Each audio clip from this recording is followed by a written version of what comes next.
the next presenter is Dr. Priyalika Agarwal, and she is going to talk about to compare the optic disc cupping and RNFL thickness of glaucoma-like disc with normal subjects.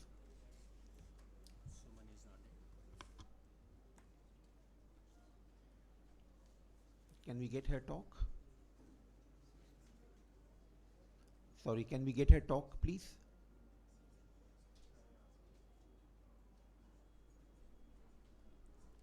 Good morning, everyone. My topic of presentation is to compare optic disc cupping and RNFL thickness of glaucoma-like discs with normal subjects. Coming to introduction, glaucoma-like disc refers to disorders which present with deep cup and pallor of neuroretinal rim, but they are not suffering from the disease process of glaucoma itself. The larger discs have larger cups, thinner rims, and larger cup disc ratios than smaller discs which may have no cup at all. A cup disc ratio of 0.8 may be normal in an individual with a large disc, whereas a cup disc ratio of 0.4 may be glaucomatous in an individual with a small disc. The aims and objectives of the study are to study and compare the optic disc area and cupping of patients of glaucoma-like disc with normal subjects by OCT, and to compare the RNFL thickness of the same by OCT. Materials and methods. It's a prospective study of 75 patients with informed consent conducted at upgraded Department of Ophthalmology at LLRM Medical College. Patients were selected from the routine OPD and categorized into 3 groups. Group 1 had 25 patients with glaucoma-like disc physiological deep cup with normal IOP. Group 2 had 25 patients in pathological cups with normal IOP, and Group 3 had 25 normal subjects which served as control. Inclusion criteria: patients with glaucoma-like discs, that is the optic disc resembling glaucoma with increased pallor and cupping, of age group of 15 to 55 years, IOP consistently below 21 mm Hg, and open angle and slit lamp gonioscopy. The exclusion criteria was diagnosed cases of glaucoma and ametropia greater than 5 diopters. We included all patients with normal IOP and they underwent IOP by Goldman's applanation tonometer. The cup disc ratio was assessed clinically using 78D lens, and all the patients were further evaluated by OCT.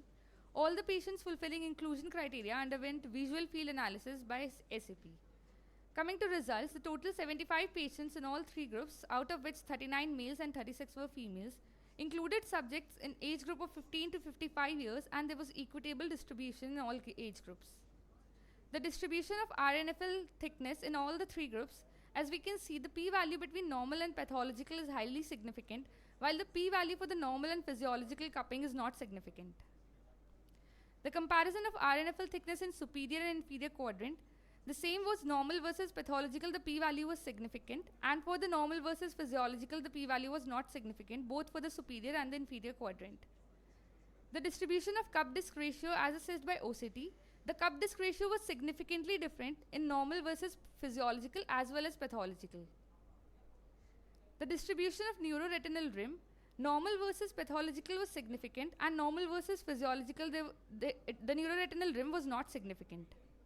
Coming to results, the groups were analyzed on the basis of mean of average RNFL thickness and mean of RNFL in all quadrants, and there was a significant decrease in average RNFL thickness, and also RNFL was decreased in all the quadrants, especially the inferior, in patients with pathological cupping.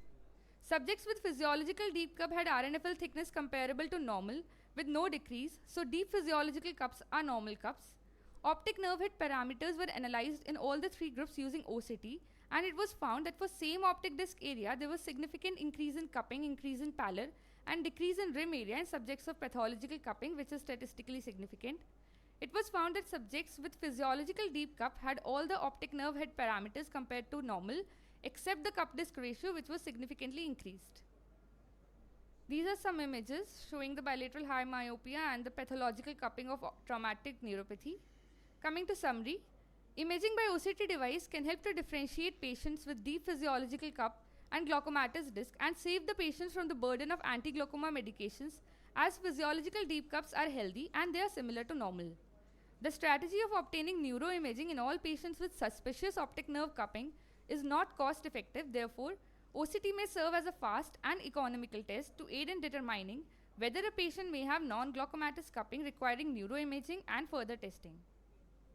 Conclusion: we conclude from our study that glaucoma-like discs can be both physiological and pathological, but the physiological discs are normal and they are not suffering from any form of optic neuropathy, whereas pathological discs arise from various causes of optic neuropathy, and to treat them, the underlying cause should be removed. These are the references. Thank you. Thank you. Any questions from the audience? Hewitts was used, ma'am. And Yes. Ma'am, optic disc area was measured from the OCT report itself. okay.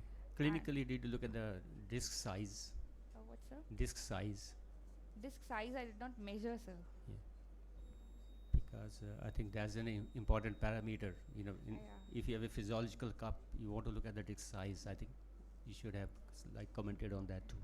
Any other questions?